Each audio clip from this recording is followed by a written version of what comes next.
सभी को प्रणाम। आइए जानते हैं कि दुख का कारण हमेशा पाप ही होता है या कुछ और भी हो सकता है। आमतौर से दुख को नापसंद किया जाता है। लोग समझते हैं कि पाप के फलस्वरूप अथवा ईश्वरीय कोप के कारण दुख आते हैं, परंतु ये बात पूर्ण रूप से सत्य नहीं है। दुखों का एक कारण पाप भी है, ये तो ठीक है, परंतु ये ठीक नहीं है कि समस्त दुख पापों के कारण ही आते हैं। कई बार ऐसा भी होता है कि ईश्वर की कृपा के कारण, पूर्व संचित पुण्यों के कारण और पुण्य संचय की तपश्चर्या के कारण भी दुख आते हैं। जब भगवान को किसी प्राणी पर दया करके उसे अपनी शरण में लेना होता है, कल्याण के पथ की ओर ले जाना होता है, तो उसे भव बंधन से, कुप्रवृत्तियों से छुड़ाने के लिए ऐसे दुखदायक अवसर उत्पन्न करते हैं कि जिनकी ठोकर खाकर मनुष्य अपनी भूल समझ जाए, निद्रा को छोड़कर सावधान हो जाए। सांसारिक मोह ममता और विषय वासना का चस्का ऐसा लुभावना होता है कि उन्हें साधारण इच्छा होने से छोड़ा नहीं जा सकता। कभी कभी एक हल्का सा विचार आता तो है कि जीवन जैसी अमूल्य वस्तु का उपयोग किसी श्रेष्ठ काम में करना चाहिए, परंतु दूसरे ही क्षण ऐसी लुभावनी परिस्थितियां सामने आ जाती हैं जिनके कारण वो हल्का सा विचार उड़ जाता है और मनुष्य जहाँ का तहाँ उसी तुच्छ परिस्थिति में पड़ा रहता है। इस प्रकार की कीचड़ में से निकालने के लिए भगवान अपने भक्त को झटका मारते हैं। सोते हुए को जगाने के लिए बड़े जोर से झकझोरते हैं। ये झटका और झकझोरना हमें दुख जैसा प्रतीत होता है, पर ये होती प्रभु की असीम कृपा है।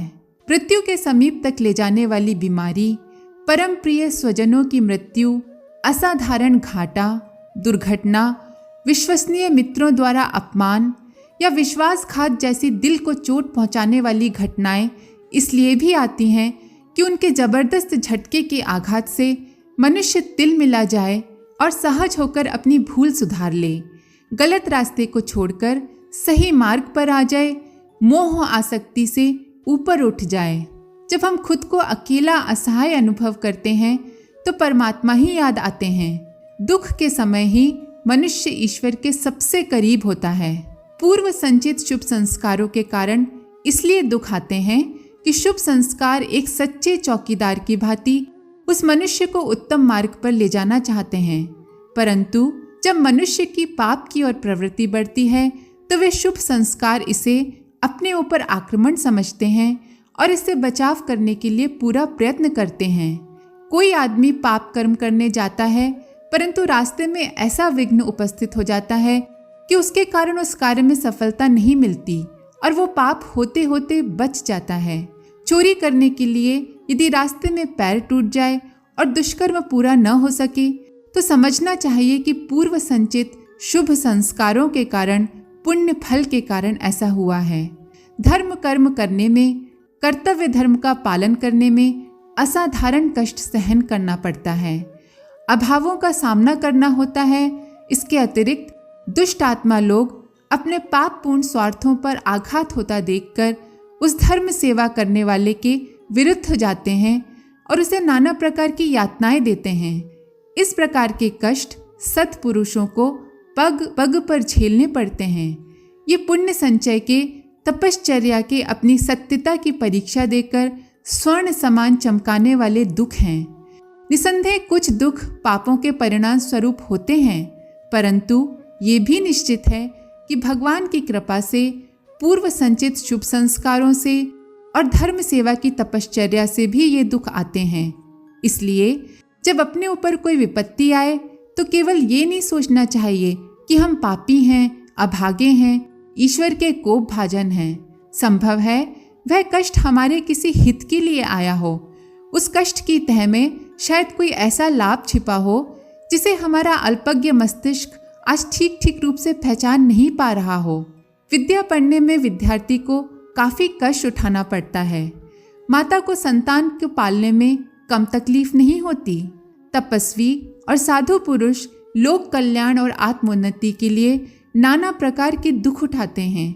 इस प्रकार स्वेच्छा से स्वीकार किए हुए कष्ट और उत्तरदायित्व को पूरा करने में जो कठिनाई उठानी पड़ती है एवं संघर्ष करना पड़ता है, उसे दुष्कर्मों का फल नहीं कहा जा सकता। हर मौज मारने वाले को पूर्व जन्म का धर्मात्मा और हर कठिनाई में पड़े हुए व्यक्ति को पूर्व जन्म का पापी कह देना उचित नहीं। ऐसी मान्यता अनुचित एवं भ्रमपूर्ण है। इस भ्रम के आधार पर कोई व्यक्ति अपने को बुरा समझे, आत्मग्लानि करे, अपने को नीच या निंदित समझे, इसकी कोई आवश्यकता नहीं है। कर्म की गति गहन है, उसे हम ठीक से नहीं जानते, केवल परमात्मा ही जानते हैं। इसलिए ऐसी परिस्थितियों में ईश्वर से प्रार्थना करें कि हे प्रभु, हमें आत्मबल दीजिए। आत्मबल में वो शक्ति है कि मनुष्य कठिन से कठिन परिस्थितियों को भी हंसकर सह जाता है। हमें अपने कर्तव्य और उत्तरदायित्व को पूरा करने के लिए हर घड़ी प्रयत्नशील एवं जागरूक रहना चाहिए। दुख सुख जो आते हैं उन्हें धैर्यपूर्वक स्वीकार करना चाहिए। मनुष्य की जिम्मेदारी अपने कर्तव्य धर्म का पालन करने की है।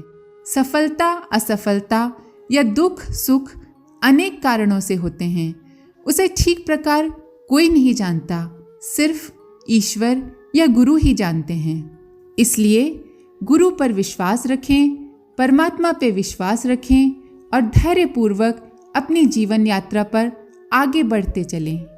आशा है आपको ये वीडियो पसंद आया होगा।